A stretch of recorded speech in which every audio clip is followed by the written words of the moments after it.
Lord of the Mysteries audiobook by Kevin 611 Fate Counselor Orevi was situated northeast of the Rorstad archipelago. The straight-line distance wasn't too great, but the safe sea route had required ships to take many twists and turns, causing the distance traveled to increase by several hundred nautical miles. It was originally a primitive island that harbored many kinds of beyonder creatures without any humans inhabiting it. After the hunting era came to an end, the Lone Kingdom banished certain criminals there, causing Orevi Island to gradually have villagers and towns. When more eastern islands were discovered and colonized, the area attracted many new immigrants due to the convenience of the sea route and its rich natural resources, making it a rather thriving port city. The light from the lighthouse tower appeared so warm in the dark environment as it led liners towards the harbor for them to dock. We've finally arrived. My gratitude to the Crimson Moon and Fate for blessing me. Darkwill jumped off the last gangway and stepped onto solid cemented ground. To be precise, apart from Fate, you should thank the Fool and see God for their blessings. Klein held his leather suitcase with one hand as he tapped his cane. Darkwill properly put away the ring box which contained the die of probability, and he didn't delay in asking where the bellman, Carnot, stayed. He rented a carriage and went straight for St. Draco Cathedral. He then entered the magnificent bell tower which boldly used the colors of red, blue, and yellow. Inside the bell tower, Carnot had a cramped room he could call his own. Knock, knock, knock. Darkwill knocked on the door thrice, eager to hand over the item on his person. With a creak, the brown wooden door opened and out came a large man who was slightly hunched. He looked to be in his 40s, and individually there was nothing strange about his facial features, but when put together, it was filled with an unharmonious vibe. Klein only took a glance and discovered that his eyes weren't leveled. His nostrils were of different sizes, and his left facial muscles were slightly loose, causing the corner of his mouth to droop slightly. It was the complete opposite for the right side of his face. Find authorized novels in Webnovel Faster Updates. Better experience, please click www.webnovel.com for visiting.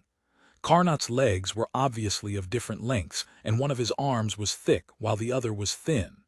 His entire body was highly disproportional, making him extremely ugly. "Who are you?" Dressed in a black robe, Carnot glanced at the duo. "Are you the bellman, Carnot?" Darkwill asked cautiously. Carnot chuckled with one corner of his mouth raised while the other stayed low. "There shouldn't be a second person as ugly as me." "Indeed."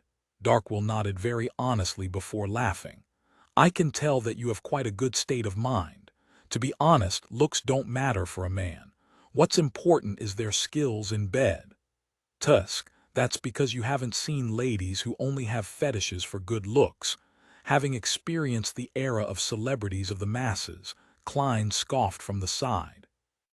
Carnot's expression darkened as he said, "I don't wish to discuss such matters. You have problems in that area, no problem. I have different kinds of medicine that can treat all your problems." Before Darkwill finished his sentence, Klein took a step forward, afraid that he would end up being beaten to death. He put half his body between them as he said in a deep voice, "He's Roy King's student." "I figured. Roy King once described his traits." Carnot made way and invited the two in. His room was extremely tiny, with only a single bed and a cabinet which could be used as a dining table. The washroom was at the bottom of the bell tower. Darkwill pulled out a ring box and handed it to Carnot as he forced a smile. "My teacher got me to hand this item to you." Carnot stole a glance at it and was clearly relieved to see 4 points. He said to Darkwill, "You aren't as unreliable as your teacher described you to be. I can tell that you didn't attempt to use it. That would have awoken it and make it realize that it's no longer sealed." The chubby apothecary's face blushed red as he honestly said, "That's because it's relatively quiet now. In another 1 to 2 hours it will automatically roll itself. It's best you think of a method to seal it again." Carnot's face twitched. Again. I accidentally dropped it on the ground and then it came alive. Darkwill wanted to glance at his owl, Harry, but he realized that it hadn't followed him in. It was perched outside the bell tower to serve as a sentry. Carnot's eyes clearly widened as his hunched back nearly straightened. How did you arrive here? From his point of view, Roy King's student should have long died at the whims of the die. Darkwill hurriedly pointed to Jam and Sparrow and said, "It's all thanks to this gentleman. He's a powerful adventurer. He provided the most effective protection and a temporary method of sealing the die." "What method was it?" Carnot blurted out the question. Klein laughed and replied, "Trade secret." Carnot's expression changed a few times as he pressed his hand to his chest and bowed. "I thank you for your help on behalf of my organization." Darkwill continued, "Hiring him costs £1,000 and a request. The request is to help him find a mystical item with powerful offensive traits but without very serious negative side effects. He will purchase it at a reasonable price." I only had about £300, so that was all I could pay. I'll have to rely on you to pay the rest." Carnot fell silent as the corners of his lips twitched. "I only have about £100. Suddenly, there was silence in the bellman's room. The wind from outside blew through the cracks and brushed across the three men's face. Finally, Carnot spoke again. "Perhaps Counselor Rixardo has the money. I'll lead you to him. From the looks of it, he trusts us. After all, a fate counselor is in no way comparable to a die of probability. If there were really problems with us, there would be no need for us to bring the die over to prevent any accidents and snatch away the uniqueness." Klein watched as Carnot picked up a lantern from the corner of the room. At this moment, he activated his spirit vision and simply scanned the man. Klein nearly pricked up his brows with the sight. This was because Carnot's aura colors were rather unique. There were no problems with his emotional colors as they were very ordinary. However, his ether body, which represented his body, appeared unnatural. His heart was green, his head was purple, and his digestive system was yellow. It felt like they were different parts which were mashed together in great disharmony. At the same time, Carnot's soul also gave the same feeling. A monster that was stitched up internally. Klein made a rough judgment based on what he knew. After Carnot got the lantern, he turned his head to glance at the adventurer Jam and Sparrow and said without much of an expression, "I'm very sensitive to spirit vision. I believe you have noticed certain problems.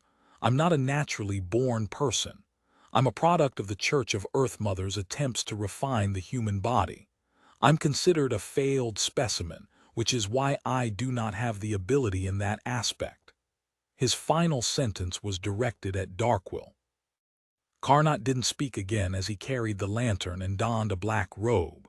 He hunched his huge body and used the dim light to walk down the stairs of the dark and silent bell tower. Product of the Church of Earth Mother's attempts to refine the human body. But St. Draco Cathedral belongs to the Church of Storms. Since it's a failed specimen, no attention is paid to it. Carnot turned his back on the Church of Earth Mother and became a member of the Life School of Thought. This is understandable. Both the Church of Earth Mother and the Life School of Thought hold the apothecary pathway, and they will definitely have some overlapping. But why would the Life School of Thought send this fellow? That doesn't seem simple to be a bellman to the Church of Storms. Is it just a normal disguise, or there's a particular connection between the two? Klein followed Carnot in a seemingly calm manner as he walked out the bell tower and circled round to a stone bridge. Just as he came close to the left side of the bridge, Klein suddenly felt something as he looked diagonally upwards. The owl Harry had flown out as well and landed on a tree branch. Catcha! The branch suddenly snapped as Harry plummeted. With great difficulty did it fly up again without falling to the ground. Darkwill was just about to say something when Carnot explained in a deep voice, "Counselor Rixardo is injured, so his powers are somewhat out of control. Once anyone enters a specific range, They will be tainted with bad luck. Carnot stopped in his footsteps as he threw the ring box containing the die under the bridge. "Mr. Counselor, Roy King's student has delivered the die." "Very good." A hoarse voice sounded from deep within the bridge's belly. A silver-scaled palm reached out from the darkness as he held down the ring box which had fallen onto the mud. Following that, he opened the ring box and took out the milky white die. His other hand, which was covered in silver scales, also reached out as he held a piece of a paper-like item made of leather. The item resembled a water pipe, but its ends were connected. It revealed a grayish-white color under the crimson moonlight.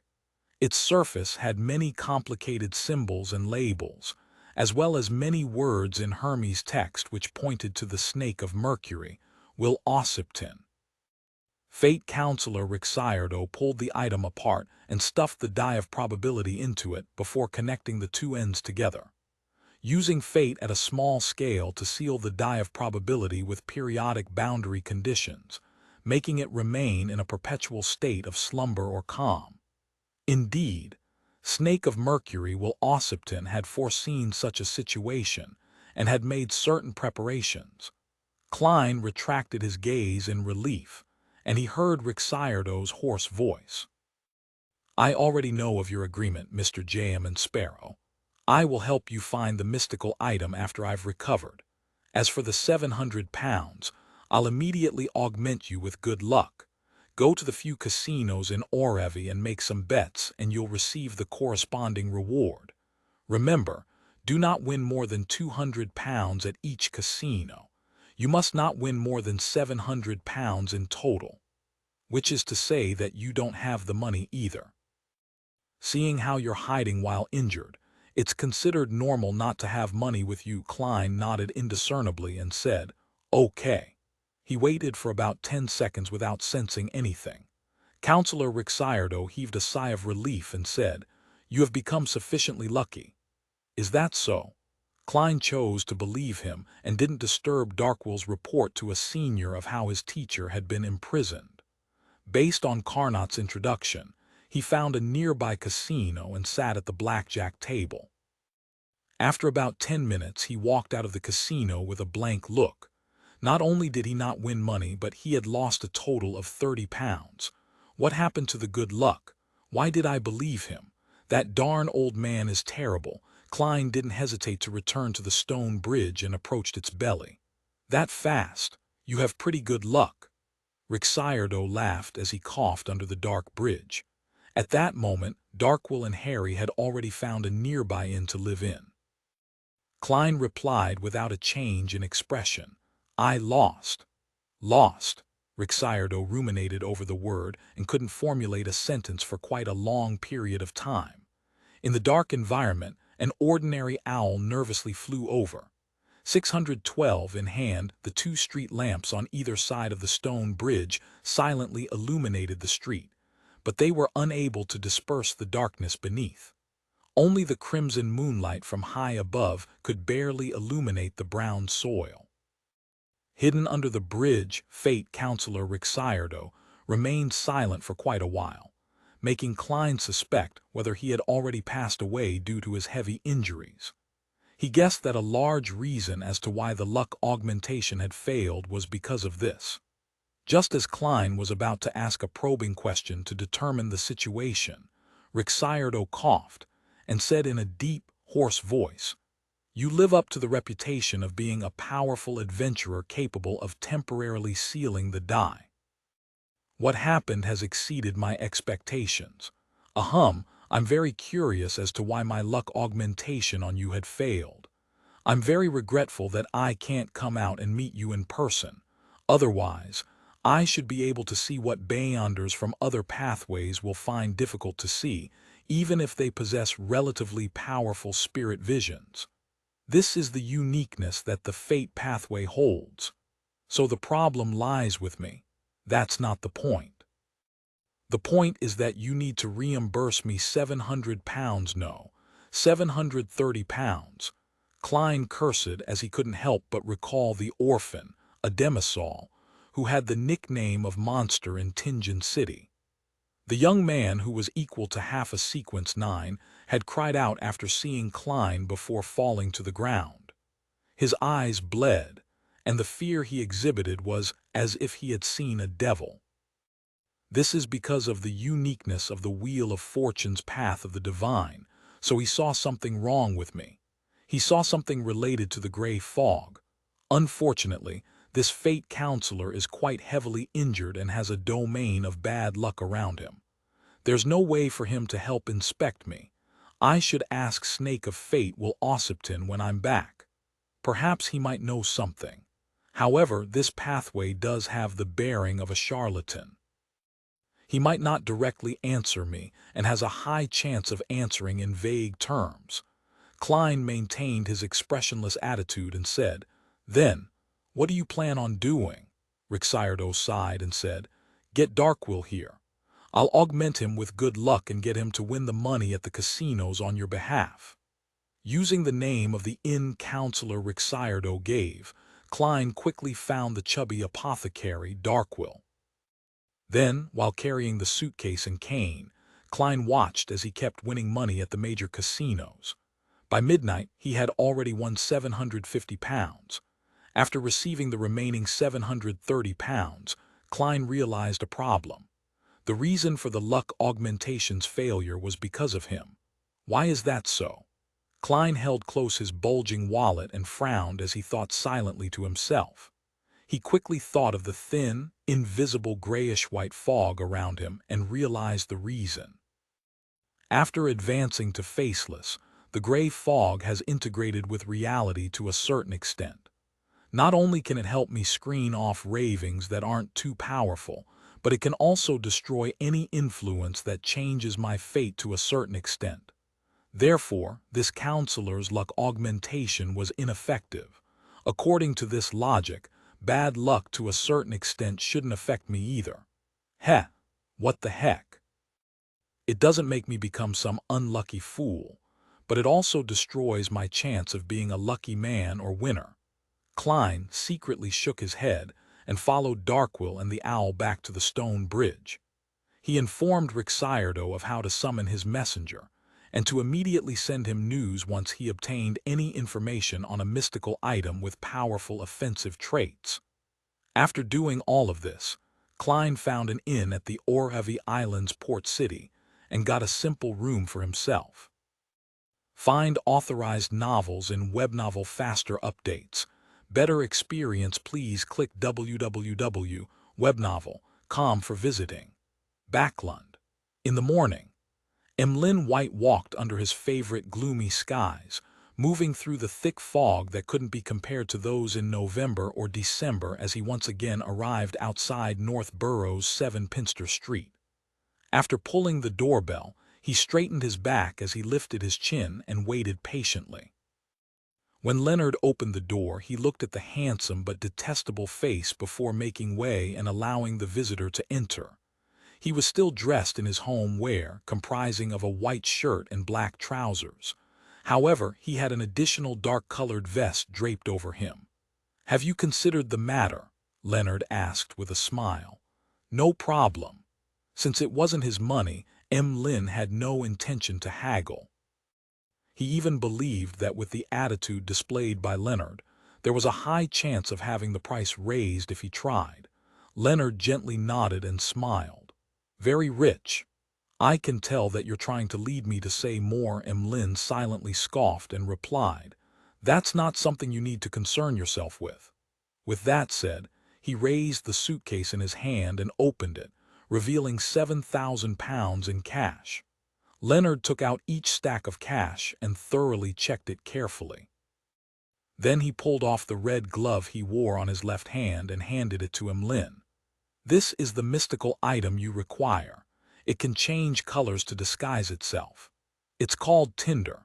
It can raise the wearer's charm, making his words be equipped with great persuasiveness. It can steal the beyonder power of a target within 50 meters. The more you understand the target, the easier it is to steal the power you wish to steal. The less you know, the more random it becomes, and it relies on luck. When the target is at sequence 6, there is a chance of failure. The higher the sequence, the higher the chance of failure. After the theft succeeds, the target will lose that beyonder power, and it will take at least 12 hours to recover. The owner of Tinder will be able to use it adeptly for 10 minutes. And the reason why it's expensive is because it has very few negative side effects. Lin, who silently took in the introduction, had his interest piqued by a mystical item like Tinder.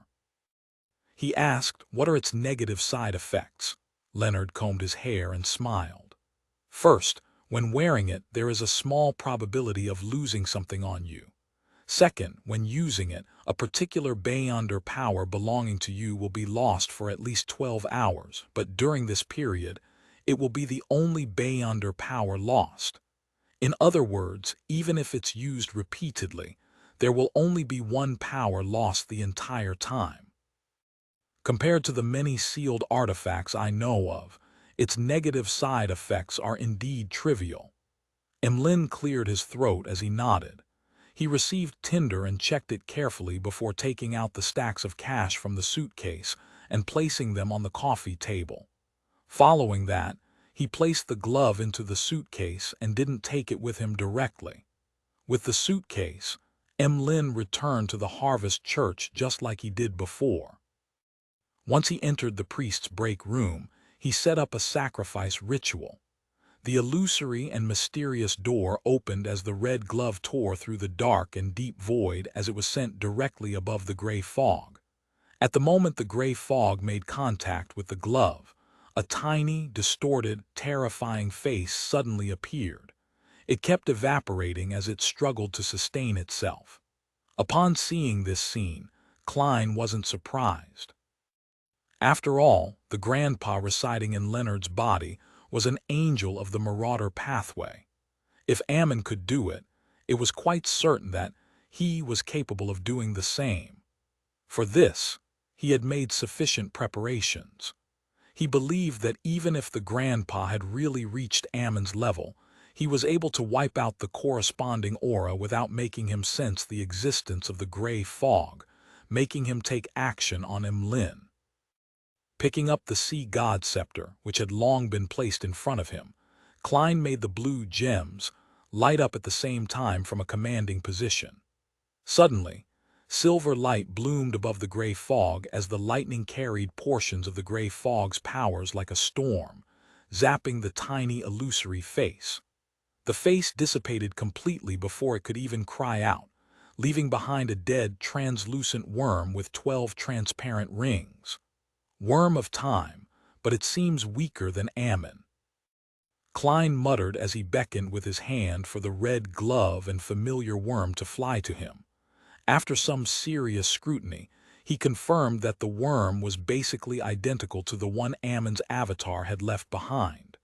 My dear poet's grandpa is of the same sequence as Ammon. Sequence 1. No, not necessarily. Perhaps this is a unique trait of one of the earlier sequences.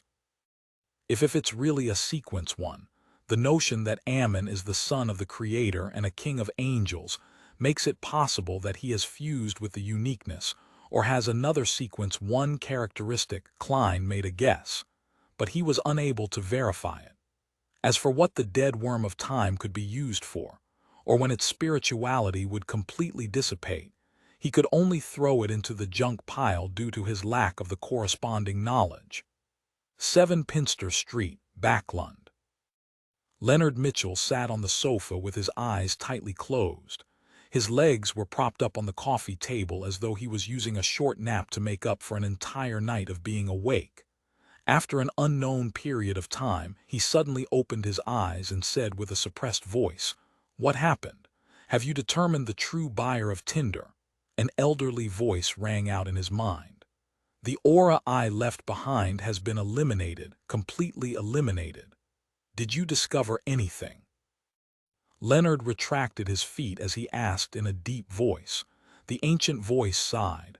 "Nothing. Everything was over before I could react. If I were in my best state, I might have been able to grasp the relevant clues.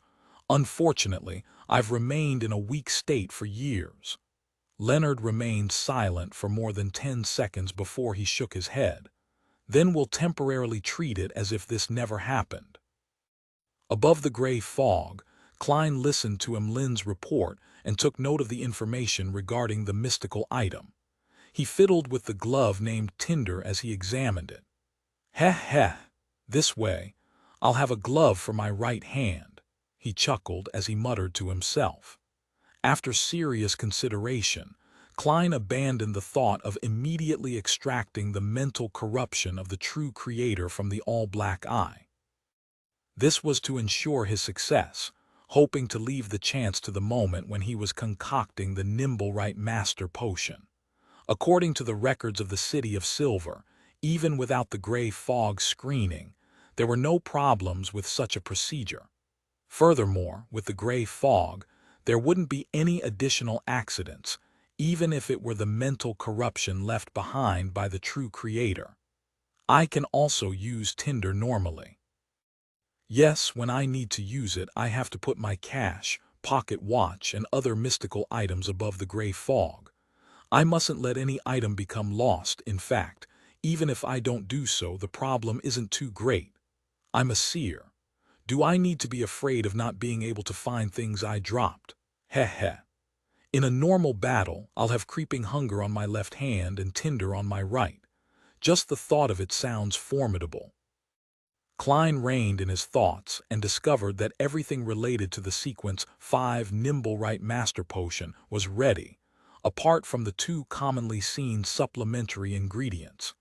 He nodded indiscernibly and muttered silently to himself, "I just need to wait for the faceless potion to be completely digested. Then, I'll board the ship of Admiral of Stars or the Hanged Man and head east of the Sonya Sea to find mermaids." 613 Leonard, S. Investigation Lone Kingdom, East Chester County, Stone City. Having left the manor, Audrey moved into a villa. After she finished engaging in social gatherings with the local nobles, she sent her servant to the Varvat Bank to withdraw a sum of cash. She didn't need to worry about this any further. She could easily pay off the £2,000 she owed Mr. Fool's Blessed, and she could also pay the £1,800 she owed Mr. World for the psychiatrist characteristic. 15 minutes later, Audrey opened the room to her bedroom and glanced at her personal maidservant, Annie, who was monitoring the servants while they did their work.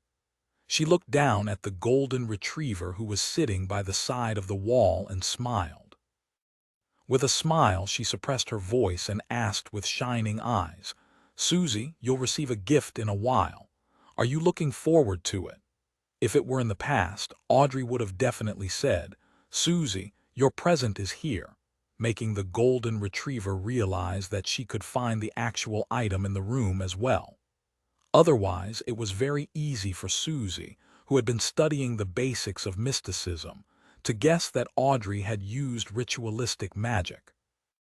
With this new sentence structure, the situation could have Audrey receive a mysterious letter or news in her bedroom to confirm that the gift was about to be delivered.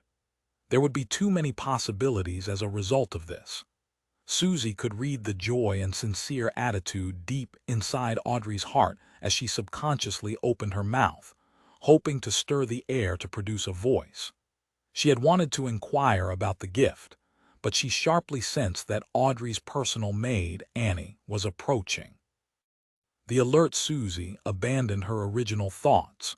She returned to the state of being an ordinary dog as she slowly wagged her tail to express her joy and anticipation. After making an excuse to head out, Audrey entered a chemistry laboratory that she had specially marked out for herself. She placed the psychiatrist characteristic and supplementary ingredients on the table. "Susie, do you still remember the potion concocting process?" She cleared her throat and straightened her back as she excitedly played the role of a teacher. "Woof, I remember." Susie already knew what her present was. In her joy, she barked. Audrey added, "Try to concoct it by yourself." Susie looked down at her paws and suddenly fell silent. Audrey was taken aback before a brief silence ensued. A few seconds later, before the golden retriever could speak, Audrey covered her mouth without any atypical response and giggled. "All right, Susie, there's no need to say a word. I know what you wish to say. You wish to express the fact that you're only a dog and am unable to concoct the potion, right? How embarrassing." At the same time, Audrey, who wore a charming and graceful external bearing, facepalmed herself inwardly. "Woof," Susie nodded forcefully. Audrey took the opportunity and turned around. Soon, she finished concocting the psychiatrist potion. She had previously asked Susie and learned that she had already finished digesting the potion on Wednesday. That's less than 2 months. Yes, a large reason has to do with how Susie isn't being noticed. She can run about anywhere in the manor or villa and eavesdrop, allowing her to read the true thoughts of the maidservants. That's good as well. She will always share the tidbits with me. If not for her, I wouldn't have known of the dark sides of many people who appear normal and kind usually. Audrey poured the potion into a bowl and placed it on the floor. She watched as Susie went over and began licking the potion as she couldn't curb the anticipation in her heart. Susie might be influenced by the potion and become unstable, but it's all right. Psychiatrist Miss Audrey is already prepared to use placate at any moment. Yes, I prefer the name psychoanalysis. That sounds more professional. Audrey stared at Susie with her beautiful emerald-like eyes with great seriousness, and discovered that Susie's pupils were gradually fading and turning vertical. Dark gold scales seemed to grow beneath her thick fur, and the spirituality that belonged to Susie kept radiating outwards as though it was interweaving with the entire villa's space.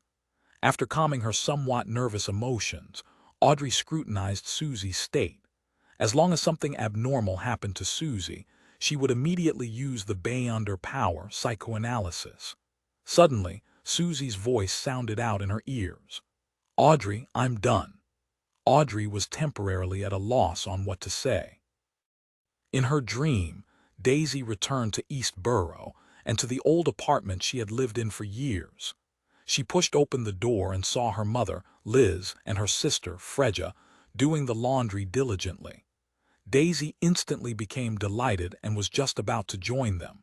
She was in charge of ironing the laundry. At this moment, she heard knocking at the door. She turned her head and realized that the visitor was a young man in a black and white checkered police uniform. The officer had black hair and green eyes with a somewhat blurry face. He held a notebook and fountain pen as he asked, "In the Capim case, apart from what you mentioned, is there anything else you didn't mention to us?" "It's all nothing important," Daisy answered in a rather groggy manner. The handsome officer looked down at his notebook and said, "It's fine. I'm willing to listen." Daisy looked back at the clothes which were hung up, feeling as though she had forgotten some instructions. She honestly described all sorts of trivialities. "In the end," she said, "after I was abducted, my mother and sister had hired a private detective to search for me. His name is Mr. Sherlock Moriarty. He's a good man. Although he didn't find me directly, he later contacted a reporter to help me get compensated with the foundation money." The black-haired and green-eyed officer looked up again and glanced at Daisy before revealing a warm smile. "Very good. Your answer is very satisfactory. Do you still remember the private detective's appearance?" Daisy nodded. Without any alarm, she saw Mr. Sherlock Moriarty standing beside her. The detective had grown a thick beard and wore gold-rimmed glasses. It was almost identical to the one in her memories. After the black-haired, green-eyed officer sized up the image a few times, he seemed to vanish at some point in time without Daisy realizing it. For some reason, her mother and sister had also vanished. She ran through East Borough in search of the familiar figures, but she ultimately woke up from her depression and sorrow. When she saw the dark ceiling of her school dormitory, she lay there in a daze for seconds. Daisy didn't make a sound as she turned her body and buried half her face into the pillow. By the corners of the pillow, a wet stain gradually spread out. The person who had entered Daisy's dream was none other than Leonard Mitchell. Although his investigation of the commonalities of the two cases was to give him time to deal with matters of his own, he didn't forget to act in a perfunctory manner. In the end, he really discovered a problem. In the cases of Lanevis and Capim, a private detective named Sherlock Moriarty was involved, including his friend, reporter Mike Joseph. Although they had only appeared on the outskirts of this matter, it's also a direction for the investigation. That Sherlock Moriarty looks somewhat familiar. Which fugitive is he? Leonard recalled what he had seen in the dream as he wore his red glove and entered the basement of St. Samuel Cathedral. Just as he greeted the team captain Sost, he saw a partner approach and hand him two thin sheets of paper. The information regarding the red-eyed man from the Harvest Church is all here. Thank you. Do you want to have lunch together? Leonard asked with a smile. The Nighthawk shrugged and said, No, as long as you stop making me have nightmares. Deal. Leonard smiled as he received the dossier. He stood there without being in a hurry to sit down as he casually browsed through it. Emlyn White, a vampire, currently under the jurisdiction of the Church of Earth Mother. He once vanished for a period of time. His parents had hired private detectives to find him. Thanks to a particular Mr. Stewart, this matter was ultimately resolved by the famous detective, Sherlock Moriarty. Leonard's smile gradually froze as his expression turned serious. Sherlock Moriarty. He repeated this name in his mind. Klein wasn't in a rush to find an opportunity to engage in true acting. He toured Orevy Island's port city with the mindset of a tourist, finding a brief and rare moment of relaxation in his tense life. This city had mostly immigrants from Lone. The cuisine wasn't much different from the east coast of the kingdom, with the only difference being that there were rare fruits and all sorts of seafood here. It was also quite a unique trait of the city. This place was rich in natural resources and was located in a key location on the safe sea routes. The standard of living was pretty good.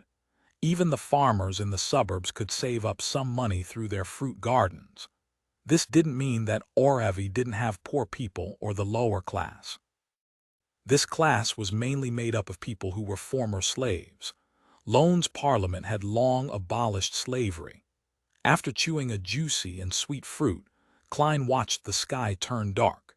He took a turn at the corner of the street and entered a bar named Sweet Lemon. It was a famous gathering place for adventurers in Orevy. Klein planned on buying the two remaining supplementary ingredients of a Mariontis, the relatively common Drago tree bark, and Sonya Golden Spring water. At this moment the bar was rather lively. There were many people holding up cups around the boxing ring as they cheered loudly. There were people who looked like adventurers at the surrounding tables. They were discussing all kinds of rumors in hushed tones. Just as Klein was squeezing towards the bar counter, he suddenly heard his name. I'm J.M. Sparrow. You should know who I am. I received a treasure map and need to hire some helpers. It's not because I'm afraid, but it's because I can't carry that much treasure alone. A green-eyed man in his 30s held half a glass of liquor and spoke to two men and two women in the corner. It was a mystery if they were merchants or adventurers. You are also named J.M. Sparrow. Treasure map. Why does it sound like a scam? My killing of Wormtongue has already reached this place from Bayam. Yes, it was likely communicated via a telegram or visitors. Therefore, many people know of my name and deeds, but do not know what I look like. Cheats are using this opportunity to pass themselves off as me to cheat others. Klein moved over as he came to a realization. The green-eyed man drank a mouthful of liquor and slammed the glass onto the table. I don't mind whether you refuse or agree, but I hate it when people make me wait. Do you wish to be like Wormtongue? The young man opposite him said, slightly intimidated. I know you're a powerful adventurer. So, the green-eyed man cut off the man's words. At that moment, he felt his collar tighten as he was lifted up by someone and thrown out the door. Klein didn't provide an explanation as he directly threw the man out of the door with a stoic expression. Then, He drew his revolver and aimed it at the spot where the man had fallen to the ground. He pulled the trigger without any hesitation. Bang! Just as the green-eyed man fell to the ground, he saw a spark light up at the ground near his crotch. He was so frightened that he swallowed back his cursing and scrambled away. Without any explanation, his weak performance proved that he wasn't Jam and Sparrow. Klein ignored the victim who stood there in a daze. He politely blew at the mouth of his revolver before stuffing it back into his underarm holster. Following that, he walked slowly to the bar counter in the resulting silent atmosphere. 614 Adventurer Association. Klein sat in front of the bar counter and slammed his fist onto the counter. 1 glass of Southville beer. Behind him, a few bouncers hesitated about whether to come over to give him a warning or pretend that no one had fired a shot. The bartender signaled to the bouncers with his eyes as he picked up a glass and chuckled. "Why don't you try a cup of sweet lemon? Our boss once went a trier to learn cocktail mixing. He has mastered many of the cocktail recipes left behind by Emperor Roselle, and he has created the most popular sweet lemon in Orevy on his own." Klein wasn't moved as he calmly replied, "I only drink beer. Find authorized novels in Webnovel Faster Updates. Better experience, please click www.webnovel.com for visiting." "All right." The bartender wasn't in a rush to get the bottle of Southville beer as he said with a smile, "Sir, are you an adventurer?" Klein nodded without saying an answer. The bartender didn't hesitate as he said with a smile, "Perhaps you should meet our boss. He's very friendly to new adventurers and is willing to treat them to drinks. Besides, there will be some aid offered to you." Klein, who had come with the intention of purchasing the supplementary ingredients of a nimble-right master, didn't reject the offer. He took out a brass penny and flicked it before catching it firmly. He placed the penny on the bar counter as a tip to thank the bartender for the information before slowly standing up and walking to the second floor under the lead of a bouncer, where he entered a room at the other end of the corridor. The room was covered with thick, brownish-yellow, soft carpet. There was a faint smell of high-quality coal burning, mixed with the aroma of a cigar. A middle-aged man with his blonde hair combed neatly backwards was leaning on a reclining chair, sucking at his cigar as he read the papers. Surrounding him were 6 bodyguards. Although Klein wasn't a beyonder of the spectator domain, and he was unable to determine any unique traits or the strength of these bodyguards, nor was he from the mystery prior or monster pathway, he could see certain secrets. He could notice things others wouldn't be able to discover, but his spiritual intuition made him believe that these bodyguards were definitely beyonders who could threaten him to a certain extent. The middle-aged man put down the newspaper and pulled at the collars of his black shirt before slowly standing up. He extended his right hand and said, "Welcome to Orevy, my adventurer friend." His blue eyes had a smile to them as he looked rather sincere. Klein extended his right palm and smacked palms with him without a word. He was waiting for the man to speak. The middle-aged man pointed to a sofa opposite the reclining chair and chuckled. "I'm the boss here, built Brando. I was once an adventurer with quite considerable strength. I've lived to this day and have earned quite a bit." He's very confident with his strength, thus, daring to directly say it. Klein didn't stand on ceremony as he sat down. He leaned his body slightly forward as he expressionlessly waited for Bilt to begin talking. Seeing no response from the adventurer, Bilt sat down again and sucked at his cigar before leisurely saying, "To be honest, there's a motive behind me meeting with every new adventurer." He pointed to the sea map on the desk and the table. He said with a magnetic tone, "East from the Rorstad archipelago is where the sea gets progressively messier. The strength of the military and church begin to dwindle, to the point of them only being able to protect their own harbors. The sea around here is a pirate playground, extremely disadvantageous to us adventurers. Therefore, I wish to organize everyone to form a loosely connected alliance, so that we can band together when faced with danger. This alliance doesn't have any strong binding terms. You can choose to turn a blind eye when other adventurers encounter danger, and no one will punish you. However, if you were to encounter a similar situation, don't hope for help to be provided. In addition, I can promise one point. Adventurers of the Alliance will be able to get the prices of the lowest nature when purchasing items from me. When selling their spoils, they will at least get market price. After finishing the description, Bilt smiled at the new adventurer.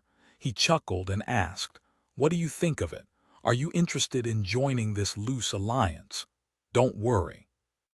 You won't need to make any additional payment. Our purpose is only to render assistance when faced with pirates." Klein nodded. "It sounds pretty good." "Haha, I think so too. I once thought of naming this association the Adventuring Brotherhood, but I felt that Brotherhood is overly constrained, so I changed it to Adventurer Association," Bilt said in a self-deprecating manner. Having said that, he lowered his hand with the cigar and smacked his lips. He shook his head and smiled. "Sorry, I forgot to ask your name."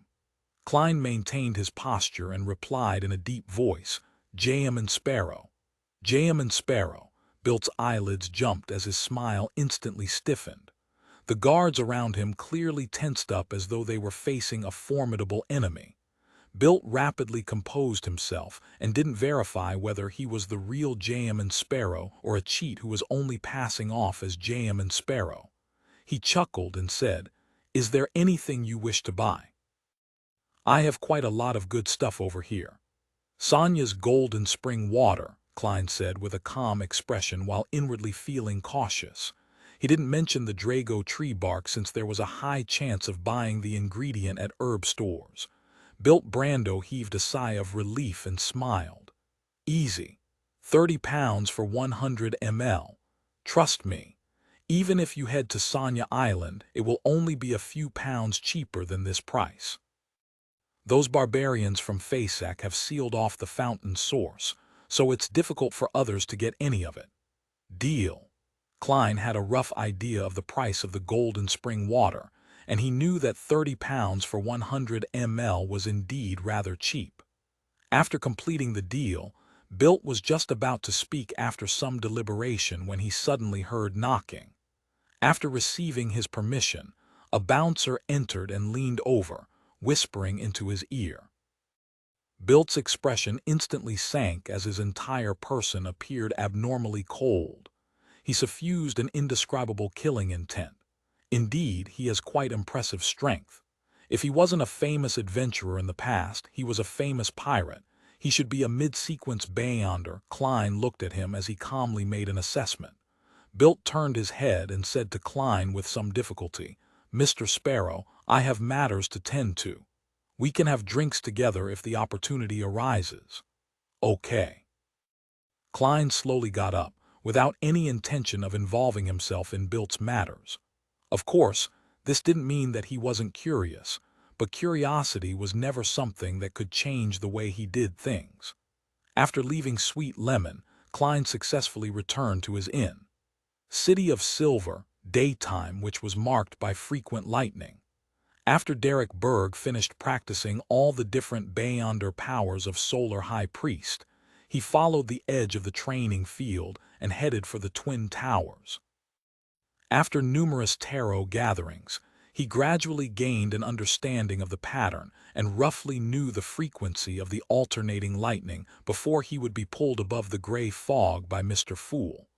And now was the final day. Because of this, he had to go to the library to read through historical information involving ancient gods, so as to offer them to Mr. Fool. After passing through the partitioned area of the training field, Derek subconsciously looked inside and saw exploration members resting inside. It was the exploration team led by the 6-member council's chief, Colin Iliad. They had recently finished the exploration based on the information they had received from Jack, and they had returned to the City of Silver where they were now in quarantine. Derek retracted his gaze with a somewhat heavy heart as he went all the way to the steeple and went to the third floor where the library was. He was just about to walk to the bookshelf that held all the ancient books on legends when he caught a familiar figure through the corner of his eye. It was a fair and beautiful woman in her 30s. She wore a long black robe embroidered with mysterious purple patterns. Her curly silvery gray hair cascaded down. She was none other than the elder of the six-member council who had been imprisoned for a prolonged period of time, Lovia Tiffany. She swept her faint gray eyes over as Derek felt his soul being penetrated. He couldn't help but stiffen for a second. "Greetings, Elder Lovia." He hurriedly lowered his head as he pressed his hand to his chest. Lovia walked over and nodded gently. "I've been removed from quarantine." She turned and left after calmly saying that, as though she was making an announcement. Derek stood on the spot as a layer of cold sweat seeped out from his back. Why has she been released? The six-member council has already determined that she's all right. Derek thought as his nerves tensed up in an abnormal fashion. Monday afternoon, above the gray fog. Klein placed his elbows on the armrest as he crossed his fingers and watched as beams of crimson light lit up before receding into blurry figures. Then, he heard Miss Justice's brisk greeting. "Good afternoon, Mr. Fool Tilda. Thank you for listening to the story on KevinAudio.com 615 Grayish-White Fog." While Miss Justice was doing the greetings, the hermit Catlia maintained her silence as she observed as she did before. She didn't involve herself in matters, as though she was an outsider at this gathering. She watched as Miss Justice and Miss Magician conjured their Roselle diary pages to pay off their previous debts. Then she carefully glanced at Mr. Fool without daring to look straight at him. Yet, she still wasn't able to see further through the special gray fog. Her dark purple eyes were only capable of seeing clothes that were definitely conjured. With the 3 pages of Roselle's diary, Klein wasn't in a rush to read it like before. After all, he had already interacted and used a Grade 0 sealed artifact, and knew what a uniqueness of a Seer Pathway looked like. He had even intimidated such a divine artifact, so he believed that regardless of Emperor Roselle's content, there was nothing that could shock him greatly. Unless he was given a demoness blessing by some powerhouse with a unique ability, and temporarily became a woman, Klein joked inwardly as he surveyed the long bronze table in interest. Ma'am Hermit's curiosity is different from Miss Justice and Company's. She pays great attention to the matter of Roselle's diary. Klein retracted his gaze and took note of this discovery. Then he casually read the yellowish-brown goatskin. 22nd April, we plan on entering to explore the abyss. 23rd April, we followed the pitch-black ocean, passed through the liquid-like fog, and arrived at the mountain peak that resembled a monster. Behind it was endless black fog. It seemed to blanket an entire continent. However, looking at the bottom of the peak makes it seem endless and without limit. I had joked with Edwards that if I were to commit suicide by jumping off that cliff, I might never fall to the ground, forever in a state of falling. Upon seeing this, Klein nearly pricked up his brows. He couldn't believe that Roselle would dare to organize his own knights and sailors to explore the periphery of the region after seeing the abyss. Isn't he afraid of dying? Legend has it that it's a place that can corrupt everything, causing all life to perish. At this stage, Roselle definitely hadn't reached Sequence 4, and he wasn't a demigod. He was at best a Sequence 5, or even lower. If it were me, I definitely would have turned the boat around and reported it to the church. In that instant, Klein gained a deep understanding of the huge difference between him and Roselle. In addition, Roselle's description of the abyss's periphery had reminded Klein of the mysterious stone doors of Ammon's mausoleum. A similar scene had appeared after the Church of Steam and Machinery's Archbishop Hiramic's puppet made contact with it. I wonder what Roselle discovered there. At the very least, He didn't die from his exploration. He still had an exciting life after that. Klein moved his gaze down and read the remaining content on the diary page. 24th April. We proceeded down the peak in an attempt to probe deeper. The thick black fog is biting cold, as though it can erode flesh and the soul. Haha, luckily, the Dark King I'm on board has certain items that resist this corruption, or I'll suspect that me and my Knights of the Apocalypse will become members of for visiting. Perhaps this is what so-called maturity is. Without children, it's impossible to realize this feeling. No, I don't even have a girlfriend, however. I have to be alert about this state of mind that's mentioned in this entry. It might not exist in the past, but it doesn't mean it wouldn't appear in the future. The higher the sequence, the greater one's godhood is than their humanity. Klein sighed silently as he flipped to the third diary page. 6th January, a brand new year, a brand new beginning. After advancing to artisan, I finally have the powers to do that thing. That is to create the mysterious silver plate in my memories. There is a high chance that my transmigration was a result of it. In fact, after I became a savant, I could already recall its appearance, as well as the strange symbols and patterns on its surface. But the past me could clearly sense that I wasn't able to replicate something like that. 9th January.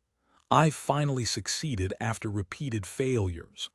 Holding the silver plate filled with special symbols and patterns, I tried hard to inject my spirituality in a bid to activate it. An endless grayish-white fog seemed to surface before my eyes, but nothing happened. Is it a problem with the material, or am I lacking certain requisites? 10th January. According to my recollections of my transmigration experience, I restored my past state, believing that I no longer lacked anything. However, the mysterious silver plate only showed me the strange gray fog. It wasn't able to help me do anything. Since this doesn't work, how did I succeed in my transmigration back then? I temporarily gave up on my attempts, and I destroyed the silver plate I created. Perhaps when I'm a high-sequence Beyonder and become a demigod, I will have a way to interpret those patterns and symbols to figure out the truth behind my transmigration. Yes, I'll definitely become a demigod. I'm the protagonist of this era, grayish-white fog. The Emperor saw an endless grayish-white fog after replicating the mysterious silver plate from Earth. Klein's eyes suddenly shrank when he read the diary entry. There happened to be an immutable endless gray fog beneath his feet. Could it be that our transmigrations have to do with this mysterious space? But why is the Emperor unable to enter, but I can? According to the Emperor's diary entries of the last few stages of his life, he definitely didn't crack the mystery of the silver plate. Otherwise, he wouldn't have not thought of this place when he was in his moment of great despair and mania.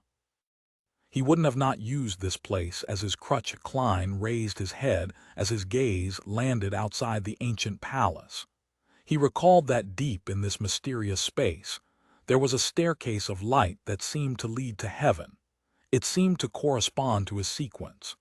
The staircase appeared to be built for giants, and its destination was the gray fog which seemed to support something that stood in midair. The secret of our transmigration lies there. Klein made the diary pages in his hand vanish before he leaned back into his chair and said with a normal tone, "You may begin." Derek originally wished to bring forward his request to purchase the Sequence 6 potion formula after Solar High Priest, but Elder Luvia's release made him temporarily abandon his plans. He couldn't wait to mention everything that had happened, wishing to obtain the necessary guidance. Considering how this was still the transaction segment, he held back his desire as he waited in silence. There's something on Little Son's mind. Something unexpected happened in the City of Silver. Audrey thoughtfully retracted her gaze and similarly didn't request to purchase anything. At this moment, Alger surveyed the area and voiced out, "I need the potion formula of Ocean Songster." Indeed, he's already a Sequence 6, A wind blessed, isn't he someone from the Church of Storms? Why is he looking for the ocean songster's potion formula elsewhere? Obtaining it internally from the church is a lot easier. He has secrets he wishes to keep from the Church of Storms, or was he just pretending to be someone from the Church of Storms? Katlia instantly had many theories as she gently took note. I can help you take note. Upon noticing the hermit's response, Alger asked, Ma'am, is there anything you need? I can search for clues ahead of time so as to trade for the potion formula. Author's note, a meme involving Dark Souls Roman 3. Farron's undead legion, also known as the Abyss Watchers, who were corrupted by the Abyss. 616 silver lining. What do I need? Katlia silently chuckled, having sensed that the hanged man was probing her with a very ordinary question. Any needs meant clues. Ignoring the fact that I've already obtained the potion formula for Sequence 4 Mysticologist of the Mystery Prior Pathway, and accumulating points for one of the main ingredients, even without anything, I have no lack of corresponding resource channels, and far more than one. Katlia had another thought as she recalled the sea god scepter which Mr. Fool wielded. She then smiled and said, I need a mystical item at the demigod level, the kind with acceptable side effects. At that instant, Alger nearly retorted, asking her not to crack a joke. Even in the Church of Storms, one wasn't necessarily capable of obtaining a similar item for years, much less a Beyonder who was obviously only a mid-sequence Beyonder. If I had an item at the demigod level without any real negative side effects, why wouldn't I keep it for my own use? Alger knew that the hermit was using mockery to respond to his attempt at sounding her out, but he wasn't as irascible as his peers. He slowly took a deep breath and said, I'll keep an eye out. But ma'am, you should know very well that just an effective clue towards such an item might be enough to cover the cost of an ocean songster's potion formula. Very staid, not easily angered. This is very different from the usual style of the Church of Storms. Was the conclusion of my first observation wrong? He's only disguising himself as a priest of the storm. No, I can't think of it that way. This might also be because he doesn't dare to flare up under Mr. Fool's watch, or perhaps he's just an odd one out in the Church of Storms. There might not be many, but it's not extremely rare. Katlia wasn't greedy. She didn't sound him out a second time as she nodded. I know. As the conversation between the two came to an end, no one made any requests during the transaction segment. A number of members already had the means to obtain whatever they needed, so there was no need to make any requests for purchases. It was mainly Audrey and Fours who were waiting for the subsequent potion formulas. Another reason stemmed from their financial situation or circumstances, and they weren't able to make any early expenditures.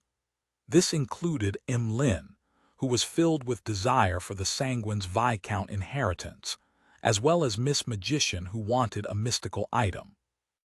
Indeed, as everyone slowly cast off their statuses as low-sequence Beyonders, advancements are no longer that fast.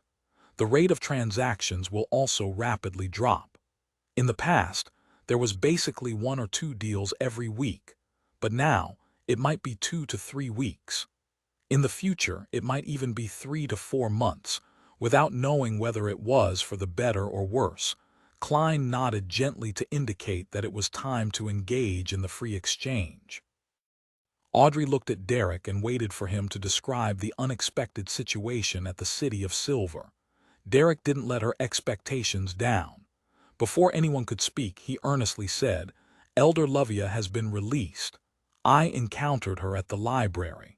Shepherd Lovia has been released. Using flesh and blood, the entire team that she led was corrupted by the true creator, so how can she be without any problems? What is the 6-member council thinking? Klein originally wanted to say something along the lines of, if there's nothing wrong with Lovia, I'll chop off my head and gift it to the true creator to be kicked like a ball.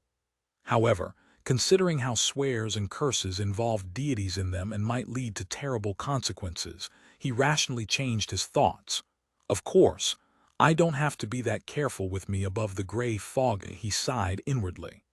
Elder Lovia has been released. That shepherd. Audrey quickly recalled what the name meant. Back then, Little Son had used blasphemer Ammon's possession, and Mr. Fools helped to expose the fact that the entire exploration team had been corrupted by the true creator. As for the team, it was led by Lovia. Her job as a shepherd happened to correspond to the secret suppliant pathway of the true creator. Yes, Derek nodded earnestly as he looked towards the hanged man. Alger thought for a moment before asking, "Has your chief returned to the City of Silver?" Why would Mr. Hanged Man suddenly ask about this? Ah, right. To release such an important figure, it's impossible that the other elders of the six-member council wouldn't wait for the chief's return. If the chief has yet to return, and that they had decided this without his consent, it goes to show that the situation is even more terrible than one can imagine. It was so terrible that they couldn't even await his return. If the chief has already returned, then the reason for releasing Lovia has a high chance to do with the outcome of the exploration. This is because, according to Little Son, this is the only exploration in recent times for the City of Silver. Sigh, why didn't I think of this? Audrey, you're still lacking in experience. Audrey reflected and consoled herself in thought. Yes, not long ago. Derek was surprised by Mr. Hanged Man's accurate guesses. At this moment Fours, who had been listening quietly, combined what she knew from before and suddenly had an idea. "Mr. Sun, could this be the situation? Your chief led the exploration team and that little boy, Jack, to seek out a path that leads to the outside world, but they realized that the power of the true creator is required." Heh heh, this isn't a lie I'm fabricating but an inference of the facts. The father of that boy, Jack, belonged to the Aurora Order, and they were seeking the holy residence of the true creator before arriving where you are. Therefore, for the entire City of Silver, your chief decided to release Shepherd Lovia after returning. If that's really the case, Mr. Sun would be in grave danger, Audrey said with worry. For's words sank Derek's heart. At this moment Alger shook his head. No, I have the exact opposite belief. Miss Magician's inference is identical to my theory, but I believe this will make it safer for the Sun. Why? Derek's heart calmed down as he asked. Isn't that simple? Balance. Klein scoffed inwardly. The danger of the true creator is noticeable by any sentient creature with eyes and a brain. Your chief will definitely not put all his chips on him. He definitely needs a force that can counterbalance the true creator. As for you, the one who exposed their ploy, you were possessed by blasphemer Ammon, so you might represent another possibility. The more Lovia and company wish harm upon you, the more the chief and the other elders will protect you. This way, they would turn a blind eye to whatever suspicious aspects you didn't manage to erase, Alger explained simply. This ends up being a silver lining. Fours was stunned. Mr. Hanged Man makes a lot of sense. When it comes to analyzing matters and the situation, I'm still far from matching him. Audrey felt somewhat depressed. She even thought of puffing her cheeks, but she immediately realized that it wasn't an elegant act. All she could do was keep those thoughts to herself. For the rest of the members, Lin, who didn't know much about Lovia, had a hard time keeping up. However, he knew about Jack and the repeated cycles, so he was barely able to understand the discussion. In order to break out of the City of Silver's conundrum, they released a danger that has the true creator involved. Lin inwardly made a guess. Compared to him, Katlia couldn't understand a word. She felt as though she was from a completely different world compared to the other members. I actually have a feeling of admiration despite my incomprehension of what they said. The last time I had this feeling was several years ago. Back then, I was still very weak. There were some inklings in the previous tarot gatherings, especially so when it involves the City of Silver, but never has it been as serious as this time. Also, why are they discussing the true creator and blasphemer Ammon so naturally? It should be the blasphemer Ammon I know of. They're only mid-sequence Beyonders. What have they actually done in the past? Catlia's confidence as a powerhouse suffered a setback at that very moment. After hearing Mr. Hanged Man's analysis, Derek first heaved a sigh of relief before asking with tense nerves, could this result in our City of Silver being destroyed by the fallen creator?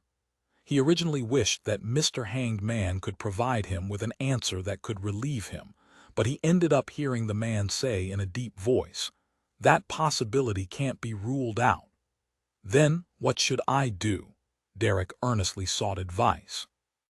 Under the situation of us not understanding what your chief and the other elders of the six-member council are up to, I cannot provide you with any suggestions, but I don't think you need to be in such a panic.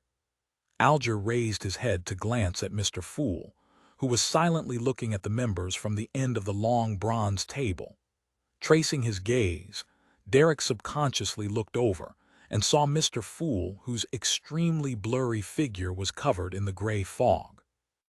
He instantly felt a sense of serenity, and he couldn't help but recall that holy and powerful angel. Although I've foiled several of the true creator's ploys, I'll definitely not last a second if I were to really clash with him. The situation will devolve into the fool coming to his doorstep, but the true creator finding the fool completely lacking. Klein maintained his casual listening state, without saying a word or showing any expression. Derek retracted his gaze and said to Alger, Mr. Hanged Man, thank you for your help. I will try to figure out what Chief and the others are planning. With the matter coming to an end, Catlia deliberated before saying, was the blasphemer Ammon you were talking about before referring to the ancestor of the Ammon family in the Fourth Epic's Tudor Empire, the son of the creator? Find authorized novels in Webnovel Faster Updates. Better experience, please click www.webnovel.com for visiting. Son of the creator. Audrey was stunned by what Ma'am Hermit said. She instinctively turned her head to the end of the long bronze table and discovered Mr. Fool sitting there calmly, as though he was tacitly confirming Ammon's other identity. 617. The mysterious Adam, the son of the creator. Alger was stunned by the hermit's description, as he couldn't help but twitch his brows. However, he didn't directly inquire further because this could very likely expose certain matters. Besides, he was very confident that there would be other members asking. The son of the creator, Fors asked with piqued interest. She never expected that Ammon had such a shocking identity, aside from the titles like blasphemer and king of angels. She was filled with curiosity over this.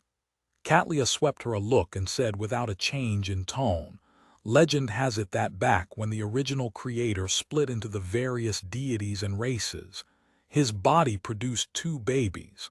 One of them was blasphemer Ammon. The mural inside Ammon's mausoleum was somewhat different from your description. Back when Ammon and Adam was born, the creator had just awoken and withdrew the authorities of the ancient gods. He was seated high on a holy mountain and was surrounded by angels as they praised him. There were no signs of him dying or splitting. That mural does have something in common with the City of Silver's historical records. Perhaps the creator had really awoken twice. And perhaps the original creator and Ammon's father, the creator as recorded by the City of Silver, aren't the same person. Both of them have an inheritance relationship. As Klein listened to Ma'am Hermit's description, he began theorizing. Ammon is actually the son of the creator. Such a status is in no way inferior to the true gods. As for Mr. Fool, our tarot club was able to easily purify his avatar and stop his possession. Audrey recalled the past matters and suddenly felt that she had unknowingly exceeded many ordinary Beyonders. The circles and levels of knowledge exposure that the two groups had differed by more than 100 times. She asked with piqued interest, "Ma'am Hermit, do you know the other son of the Creator?" "Adam," Catlia answered succinctly. Audrey was clearly taken aback. This was because her question only required a yes or no. After receiving the confirmation that she knew, she would ask for the details and make it clear that she was willing to pay for it. Who knew that Ma'am Hermit had directly given her the name Adam? She doesn't seem to care too much about such information. She's in control of a lot of information. Audrey managed to infer certain matters through this detail as her eyes darted about. "I've never heard of an important figure named Adam." "I haven't either. Apart from being recorded as the son of the Creator, it's like he has never appeared before. There are nearly no traces of him in the history of the fourth epoch," Catlia answered frankly. "This Adam is very mysterious. I'm already rather well versed in the fourth epoch's three empires of Solomon, Tudor, and Trunsost, as well as the angel families that come under them. Yet I've never heard of him before.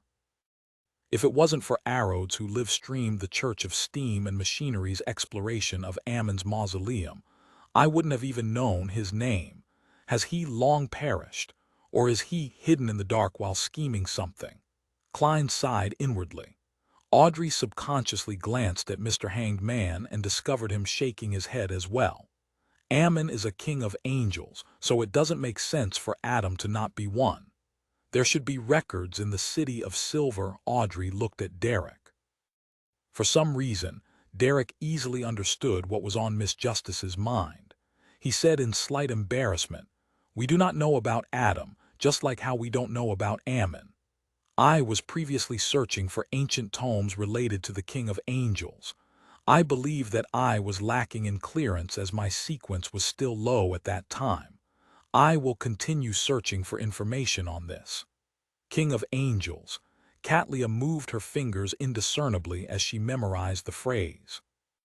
She knew that Miss Justice would definitely answer if she asked, so without waiting she directly asked, "Ammon is a king of angels that all of you are referring to?"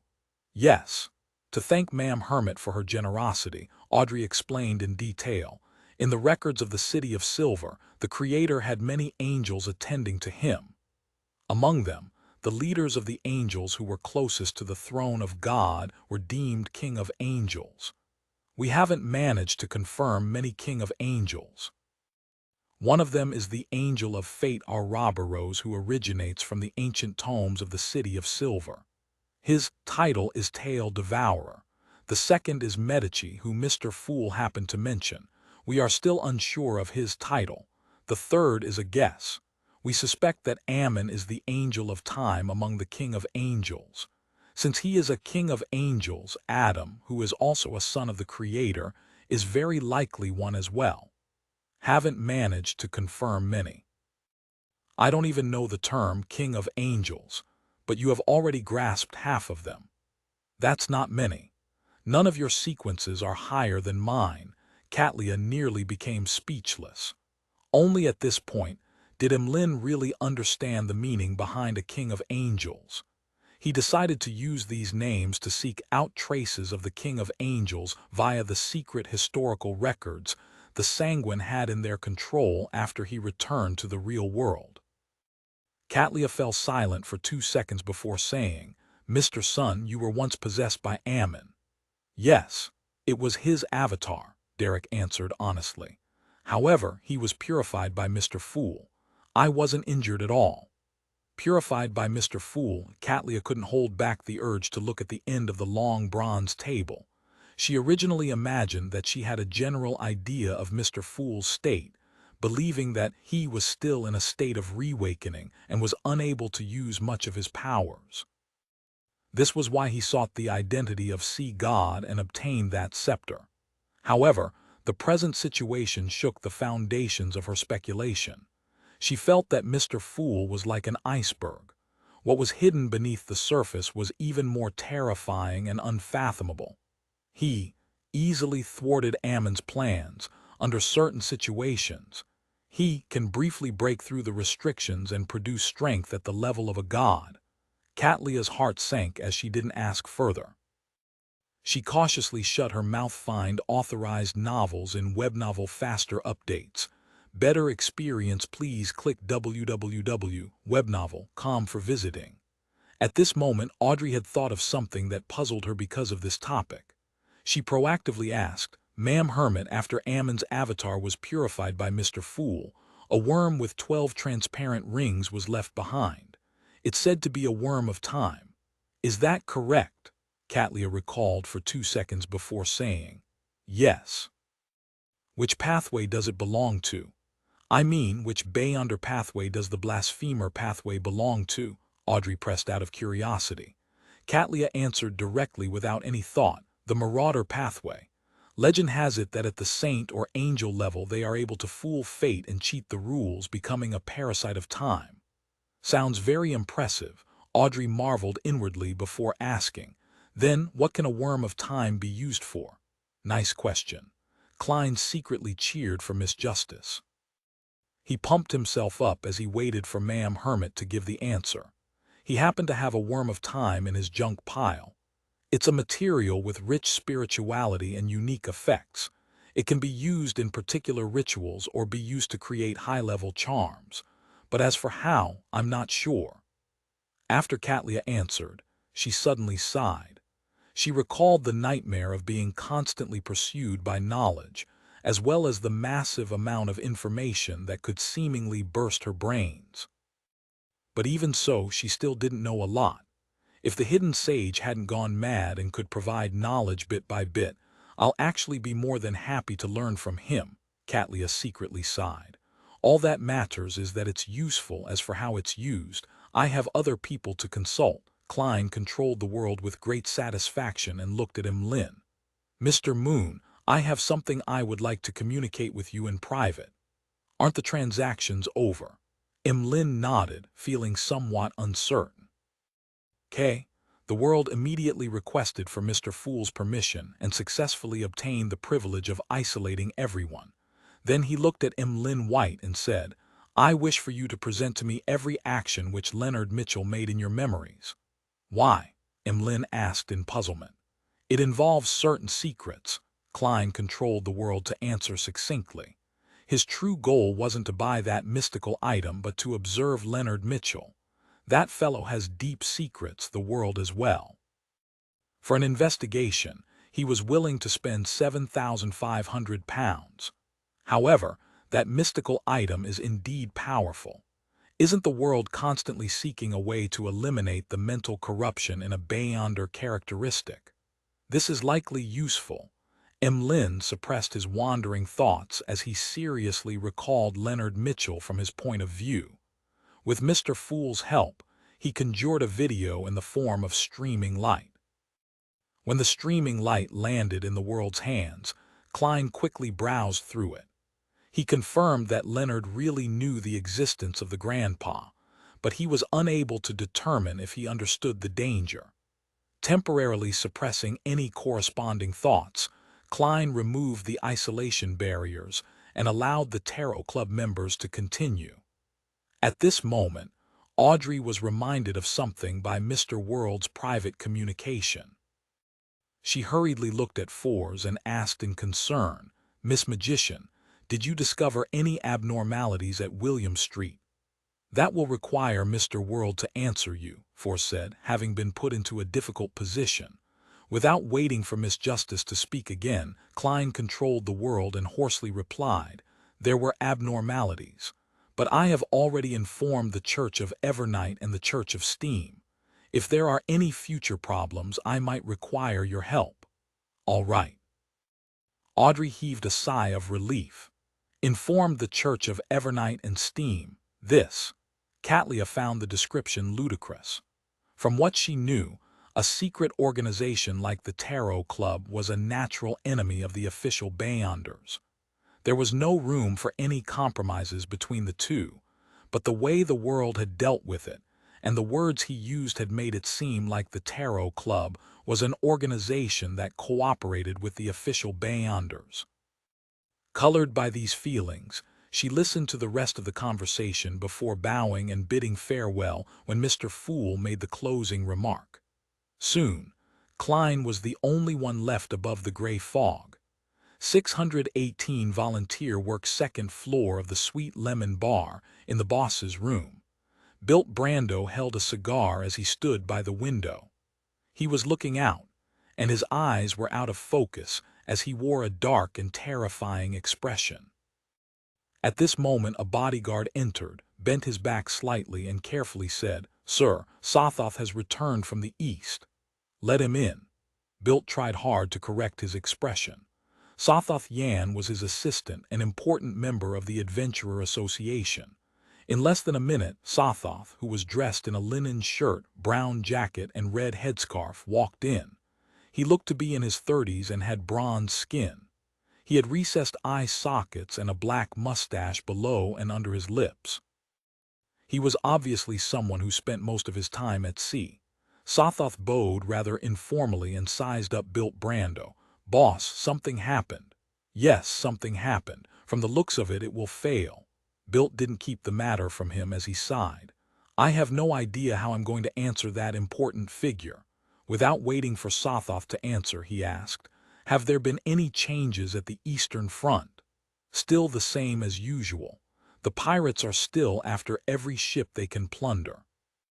They even target each other.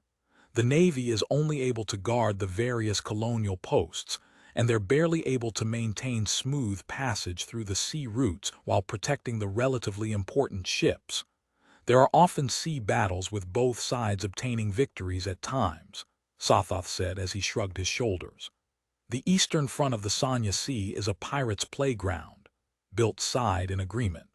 Sothoth thought for a moment and added, "There has been some recent news from the islands on the eastern front. Apparently it first originated from the Black Death." "Vice Admiral Ailment, what news is it?" Bilt asked, his interest piqued.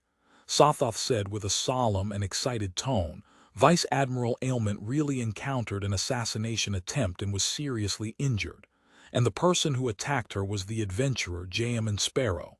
"J.M. Sparrow," Bilt blurted out. "Yes, it's him. He really is a powerhouse at the level of a pirate admiral. Even if it was a sneak attack, it happened on the Black Death. There were so many infamous pirates around, but he managed to successfully escape after dealing a heavy blow to Vice Admiral Ailment. He later hunted Wormtongue Mither," Sothoth answered with affirmation while sighing. Bilt staggered before sighing. "That's important news. There are very few powerhouses at the pirate admiral level among adventurers.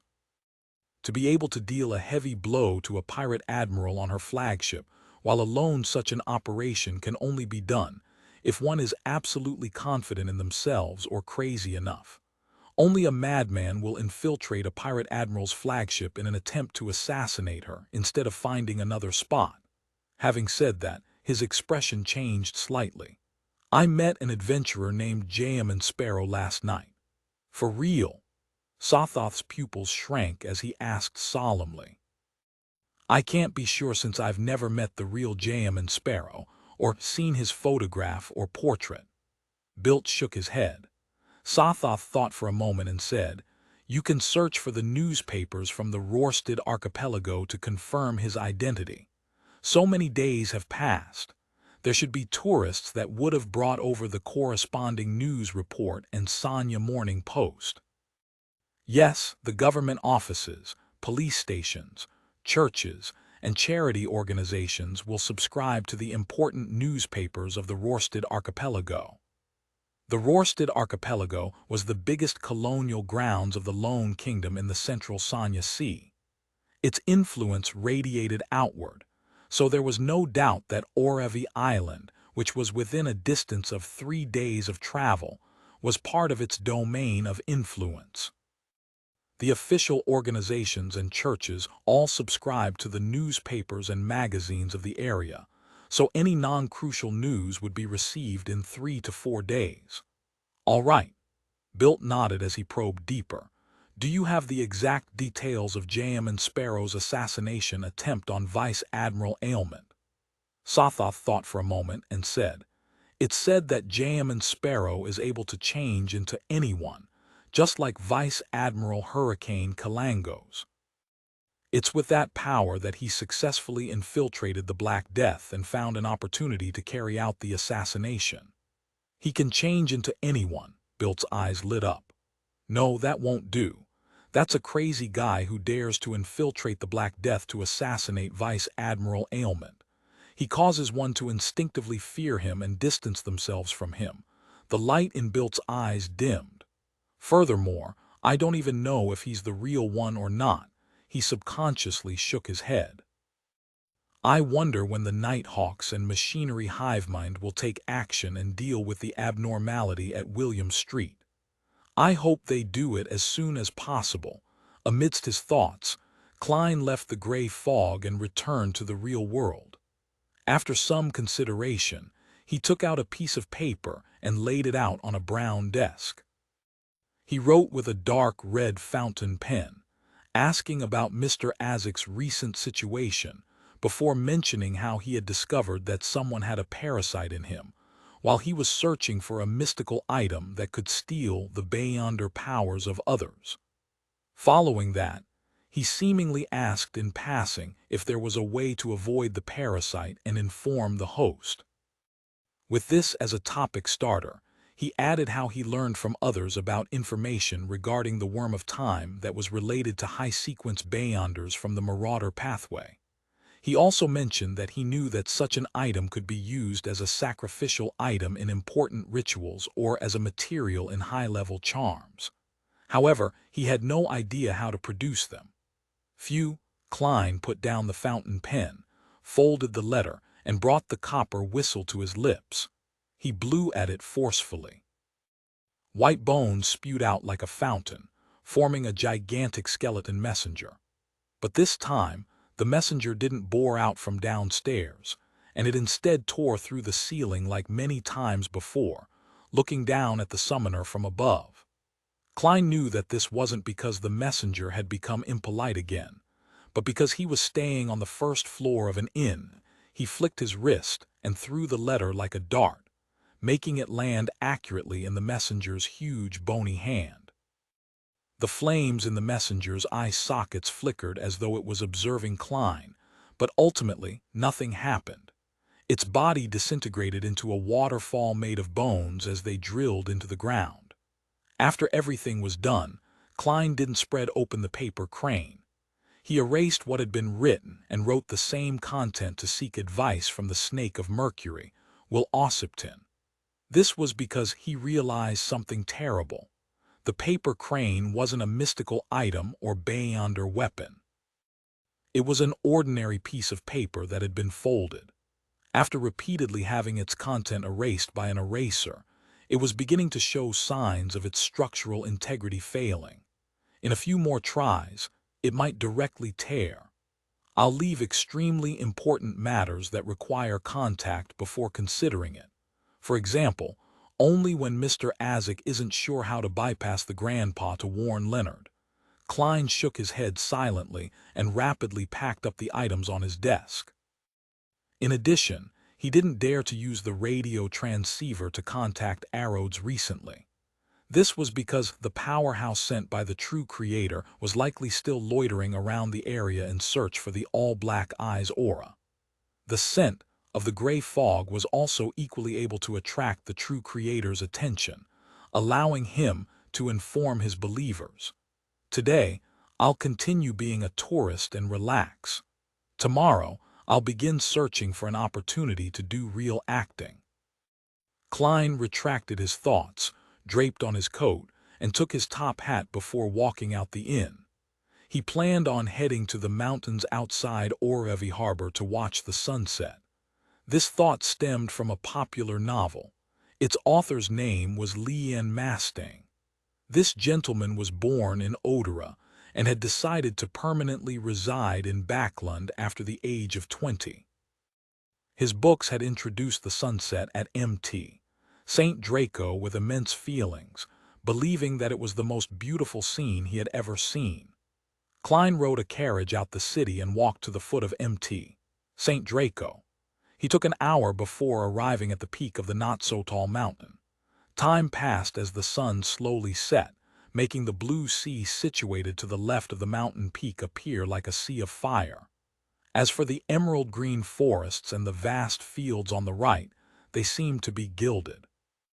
All the colors bloomed with the final touches of radiance in that instant before darkness gradually approached until it became dark.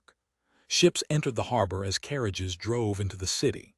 The busy people began returning home on the roads parallel to the wheat fields and fruit gardens. When darkness enveloped the entire land, specks of warm light lit up one after another inside and outside the city. They were like resplendent gems that dotted the velvet night sky. "It's really beautiful." Klein admired for a moment until all the lights from each family were reflected in his eyes. He turned around in silence and walked down the mountain path. Accompanied by the dark trees, he returned to the foot of the mountain before walking for some distance until he hired a carriage along the periphery of the port city. The carriage stably proceeded forward as the dim yellow halos from the iron-black elegant street lamps silently illuminated the ground, receding backwards into the distance.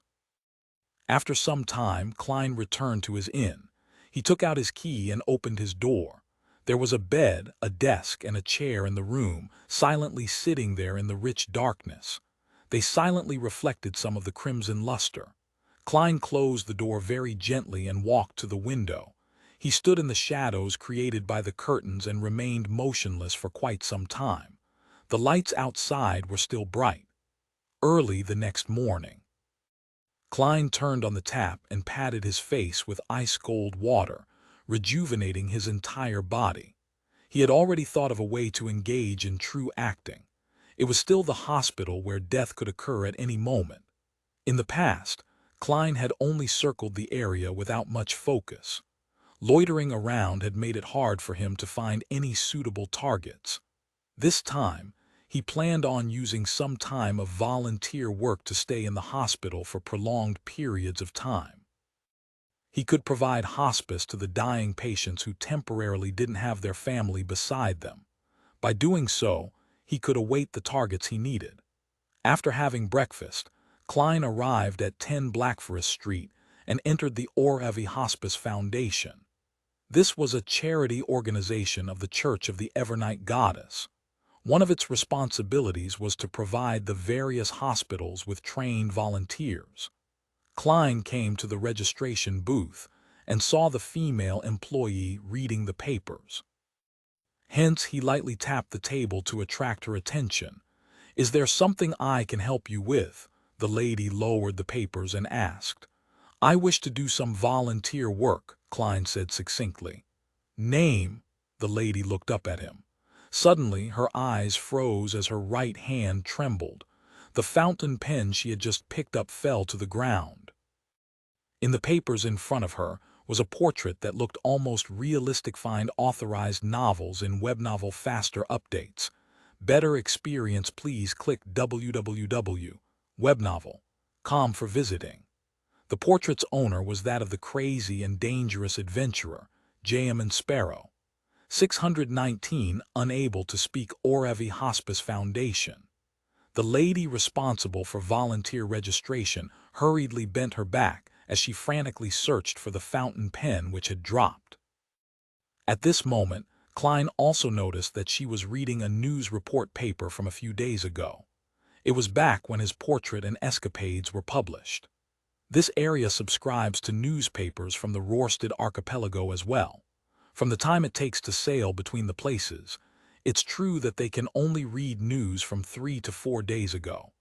If I had known earlier, I would have worn a new face and thought of a fake name before coming. Klein stood in front of the desk as he thought helplessly. The lady in her 30s finally picked up the fountain pen, raised her head, and said with a trembling voice, "Why, you want to do volunteer work?"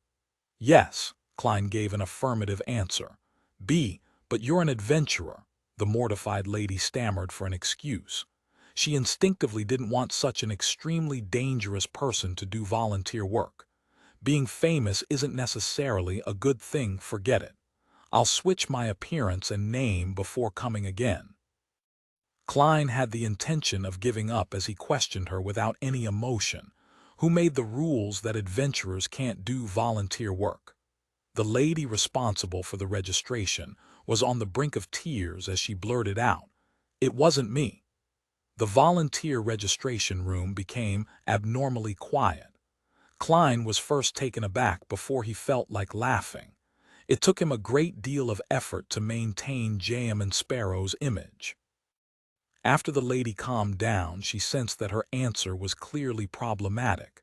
She forced a smile and said, "No, I mean this isn't regulated by anyone. My impression of adventurers is that they are very busy. They need to be out at sea and have very little time to do volunteer work." "That's them," Klein answered succinctly. The lady held her palm to her mouth as she revealed a smile. "All right, I'll immediately help you with your registration." As she spoke, she pulled out a form and handed it over. "Please fill it in. We will provide the corresponding training and volunteer jobs according to your requests.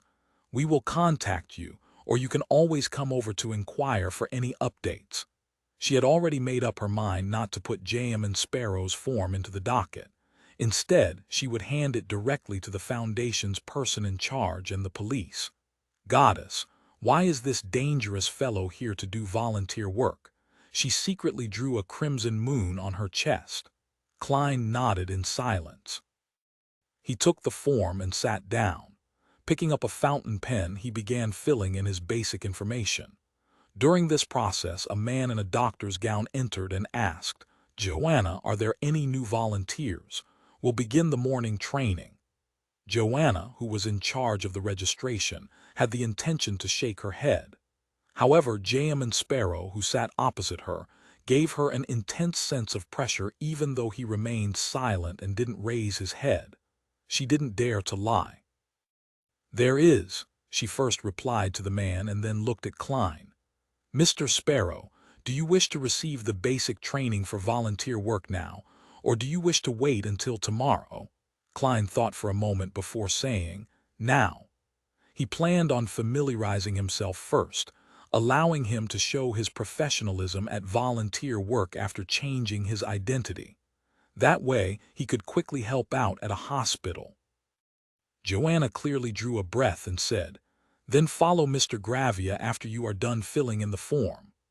"All right," Klein replied calmly. Half an hour later, the calm and polite adventurer who had his madness hidden in him stared at the abnormally dirty toilet in front of him. He held his breath and said, "Scrub it. Find authorized novels in WebNovel Faster Updates. Better experience, please click www.webnovel.com for visiting."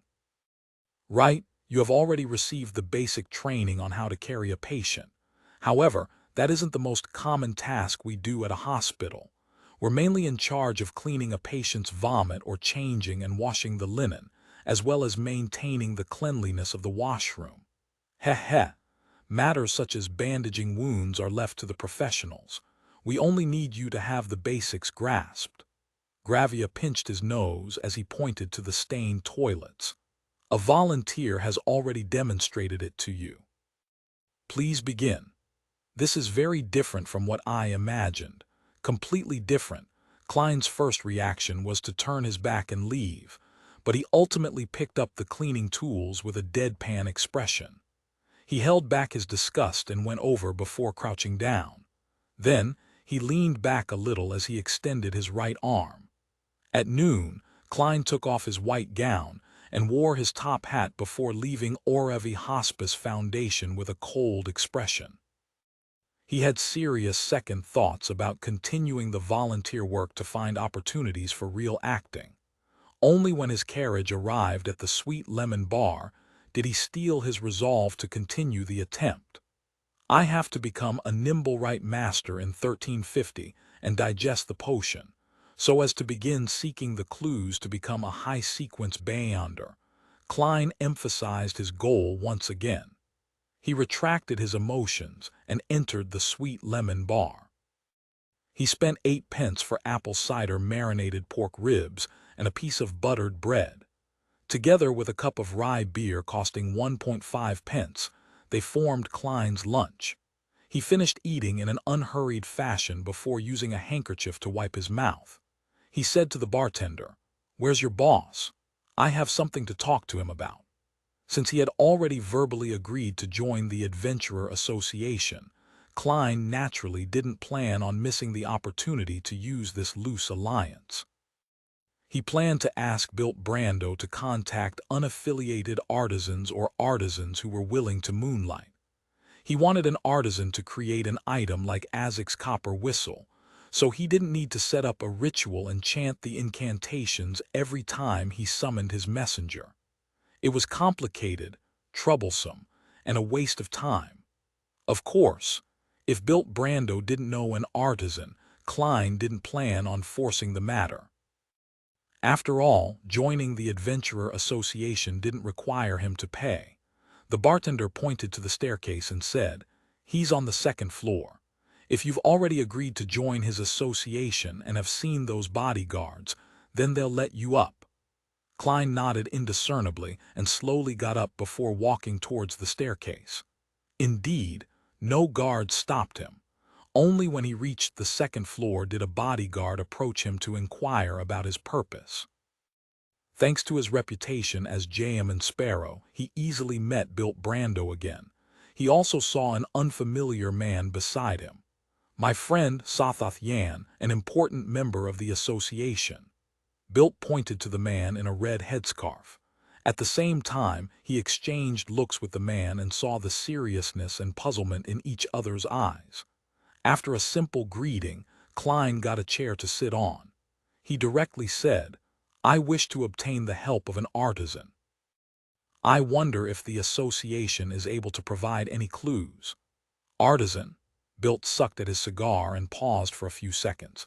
He deliberated for a moment before saying, "I do know an artisan, but he's unwilling to meet strangers. This will bring him grave danger. If you have any requests, then I can be the middleman. I believe I have the required reputation to do so." To most churches, mid and low sequence beyonders without any evil intentions could be ignored at times. However, artisans needed to be dealt with indiscriminately. Otherwise, the mystical items they created could flood the markets, bringing about extreme unrest to human society. From the looks of it, the Adventurer Association which Bilt organized isn't just wasting money. At the very least, it has amassed quite a lot of resources and information channels. Klein took out the Murloc bladder which he had long prepared. "I wish to make this into a ring, mainly to provide one with underwater mobility." He temporarily didn't mention the messenger, planning to test the artisan's ability and Bilt's reputation. If the messenger summoning incantation became widely known, it would create quite a bit of trouble. A sequence 9 beyonder characteristic isn't expensive. Even if Bilt succumbs to greed and usurps the created mystical item, it doesn't matter. After all, I have a bunch of charms from the sea god domain. Furthermore, it's not like I can't find him to settle the debt. This is better. For him to be able to organize an adventurer association, he definitely has plenty of money and ingredients. As Klein's thoughts reeled, he couldn't help but size up Bilt. In that instant, Bilt shuddered for some baffling reason. All the hair on his back stood up. He felt as though Jayman Sparrow's eyes looked like he had seen a treasure trove. As treasure, this wasn't a good experience at all. Bilt glanced at Sothoth and forced a smile.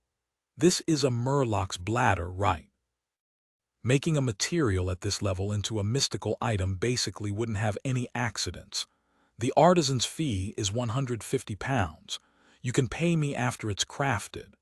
"A very fair price." Klein nodded silently as he threw the Murloc bladder over.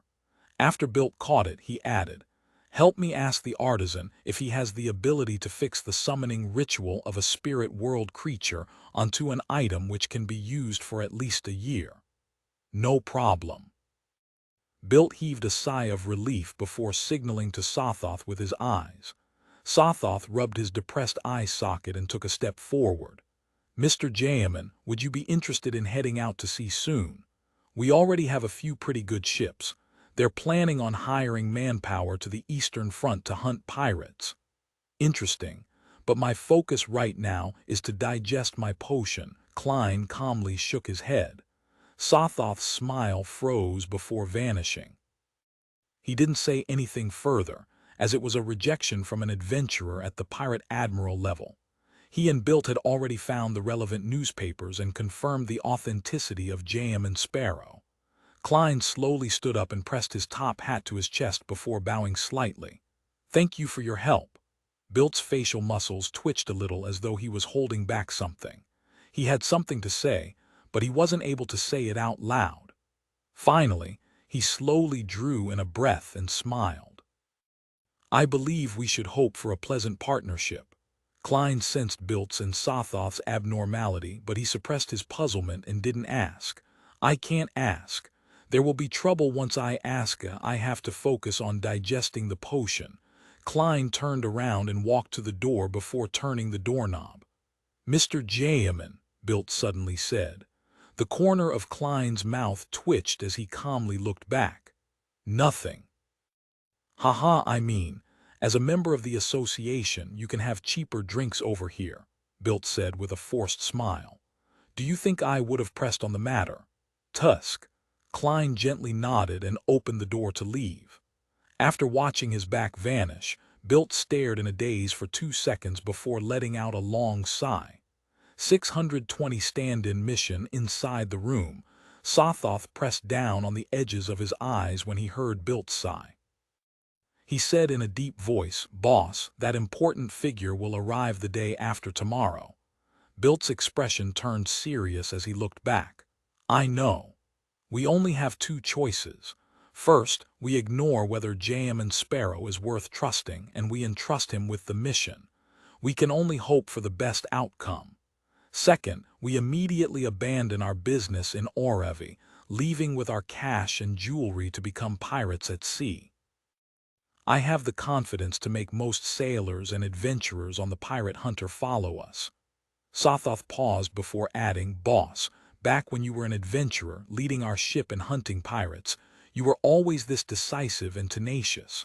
I believe you have already made your decision. There's no need for me to do anything else."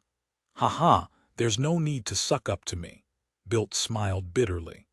"I'm no longer the fearless pirate hunter who didn't fear blood or gunfire from before.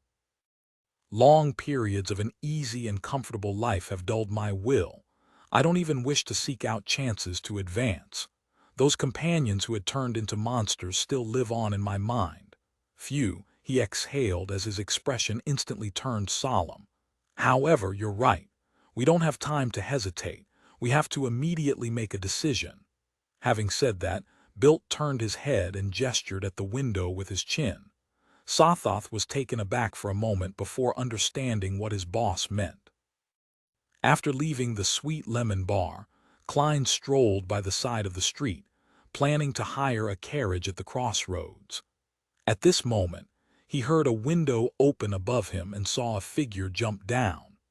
Perhaps after experiencing the terrifying incidents involving the Antigonus family's notebook and Banzi Harbor's strange telegraph office, Klein's first reaction was that Bilt Brando was dead. He had suddenly died after his visit and was thrown down from upstairs, falling to the ground with his eyes wide open. This was just like how he saw Ray Bieber's mother dead in a reclining chair back then. The body was highly decomposed, and the eyeball fell to the floor because of the external disturbance. Similar thoughts flashed through his mind as Klein discerned the figure who had fallen from upstairs to be Sothoth Yan, not Bilt Brando. Furthermore, he looked normal and was clearly still alive. "Oh no, here comes trouble." Klein's heart skipped a beat, having a more accurate guess. If it were himself, he definitely would have pretended not to see Sothoth Yan jump off the building to intercept him, running before the man could even say a word, and until he shook him off his tail. It would be akin to how Admiral of Stars was being pursued by knowledge. "Unfortunately, I'm currently J.M. and Sparrow. A crazy adventurer wouldn't flee because of such trivial matters. Getting to know myself better is an additional perk." Klein halted and watched as Sothoth firmly landed on the ground. He bowed with his hand placed over his chest. "Mr. Jamin Sparrow, we have a very important task to entrust you." "Here it comes," Klein calmly replied. "I won't be that free lately. This wouldn't waste too much of your time. You can first listen to what it is about before considering to reject or accept it," Sothoth said earnestly. "I'm afraid I have no choice but to accept it after hearing it. Actually it's still all right. If Bilt Brando and Sothoth Yen threaten me to take the mission, I don't mind changing them into gold pounds and Beyonder ingredients." Klein thought it through seriously and discovered that he didn't need to have too many reservations out at sea. Having the strength of a pirate admiral basically made him unstoppable in most areas. He took out the pocket watch in his inner pocket and opened it. "I'm giving you 5 minutes." "All right, that's enough." Sothoth pointed at the entrance to the sweet lemon bar behind Klein. Returning to the room, Klein glanced at the wall clock and said coldly, "You still have 3 minutes and 12 seconds. His attitude gave Bilt a baffling sense of ease. He began to believe that Jamin Sparrow definitely had the capabilities to complete the mission. "Mr. Jamin, I heard that you can transform into anyone, just like how Vice Admiral Hurricane Kalangos was formerly capable of doing so," Bilt hurriedly asked. "Who revealed this matter?" Klein pricked up his brows as his gaze towards Bilt turned gloomy. If news of Jamin Sparrow being able to transform into anyone spread, it was quite troublesome for Klein. This was because this made others either think of creeping hunger, making them think of Kalangos's death, or they would think that he was a Beyonder who had certain secrets and was suspected to be a faceless. The former would attract the attention of the Twilight Hermit Order, while the latter would attract the attention of the Church of the Evernight Goddess, who would send personnel to investigate. Of course, the Church of the Evernight Goddess wasn't a powerful force at sea, so Klein didn't need to worry too much about it. He just didn't wish to be in conflict with the Nighthawks. If that happened, he had no choice but to abandon his identity as Jamin Sparrow. This was at the critical point where more and more people knew of the crazy and powerful adventurer who had a soft heart while he was being acknowledged and gaining feedback. Bilt sensed the change in Jamin Sparrow's gaze as he tensed up. He chuckled and said, "This was news released from the Black Death. Tracy. She's trying to seek revenge on me by doing so. One day I'll successfully hunt her." Klein nodded slightly and said, "You can think of it as real." He didn't explain how he received his powers of shape-shifting, as this didn't match Jamin Sparrow's persona. Bilt heaved a sigh of relief and said after 2 seconds of silence, "We're helping an important figure to search for a stand-in. Find authorized novels in Webnovel Faster Updates. Better experience, please click www.webnovel.com for visiting." Under Jamin Sparrow's ambiguous gaze, he explained in detail, "That important figure needs to independently deal with a secret matter that he doesn't want others to know of. Therefore, he needs a stand-in to represent him in dealing with his daily affairs. He would meet different guests and socialize with his mistress without revealing a problem. He will take 3 to 5 days to return." We had already found someone who looked like him, spending a great deal of time to correct his posture and accent, and we had informed the good news to the important figure. Who knew that the tramp would overeat and suddenly die last night? That important figure is about to begin his operation. We do not have the time to look for another person who looks like him, so we can only seek your help. Isn't this the true acting opportunity I've been looking for?" Klein was moved. However, he sharply noticed one point. To be addressed as an important figure by Bilt, leader of the Adventurer Association, it definitely meant that the person was an important figure. Matters that happened around an important figure were often not simple. It contained quite a considerable risk. Klein thought for a moment before asking in a deep tone, "Do you think that this matter will be dangerous?" "No, As long as you aren't exposed, there shouldn't be any danger. You need to represent the important figure and appear at social conventions. Heh heh, no one would dare assassinate him. Yes, I know what you're worried about. You're afraid that this important figure would silence everyone who knows about this matter after it's done. Don't worry, the pirates have fabricated plenty of vicious rumors about him, so even if this matter succeeds, no one will believe it even if you divulge this in the future. It will only be treated as a joke, Bilt said with a smile as he spread his hands. Klein no longer bothered with the topic and switched to asking, "What kind of payment are you offering?" £1,000 and 3 chances to get the artisan to make something for you. Heh heh, I'll pay for all expenses apart from the materials. Bilt made an offer which he believed Jam and Sparrow wasn't unable to resist based on what had been previously entrusted to him. It's not bad. Besides, it gives me a chance to do true acting. Klein took a look at the wall clock and said, "I'll return and consider. I'll give you the answer in the evening." Regardless, he had to head above the gray fog to divine the level of danger. Considering how Bilt and Sothoth were Sequence 7, or even Sequence 6 Beyonders, Klein didn't directly request to head to the washroom in front of them to prevent them from sensing a problem. As the important figure's identity hadn't been revealed, Bilt wasn't too worried. He nodded. "All right. I hope for a pleasant partnership." William Street. A stout man from Fasak who was nearly 2 meters tall was searching for clues. Suddenly, he felt his spiritual perception trigger as he looked up. Light which resembled the morning sun's rays surfaced around his body, illuminating the surrounding houses and street lamps as though they were illusions. At the same time, sparks soared on the street as all kinds of supernatural phenomena appeared. Indeed, the Sauron family has sent people over. The man from Fasak who had his suspicions cast his gaze straight down the street. He saw Nighthawks wearing red or black gloves as black gun barrels covered with complicated patterns extended out of the rooftops. They were aimed at him, while the surrounding passers-by didn't seem to notice anything amiss. He also saw the Church of Steam and Machinery's Archbishop of the Baklan Diocese, Haramek, and the Church of the Evernight Goddess's Archbishop of the Baklan Diocese, St. Anthony. Immediately following that, he caught sight of members of the Sauron family raising their hands above their heads through the corner of his eye. The powerful Fasak spies also did the same thing.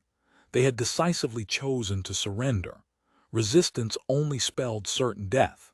There was still a chance of being repatriated by surrendering. At 6:30 that evening, Klein once again came to the Sweet Lemon Bar where he met Bilt and Sothoth.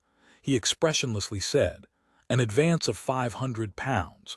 Then, you will need to tell me who I'm supposed to change into." Bilt couldn't hold back his smile as he gestured for Sothoth to collect the funds from the safe while saying with a deep voice, "He's the kingdom's highest-ranking Navy commander of the Central Sonya Sea. His Excellency Admiral Amirius Revelt, a real demigod."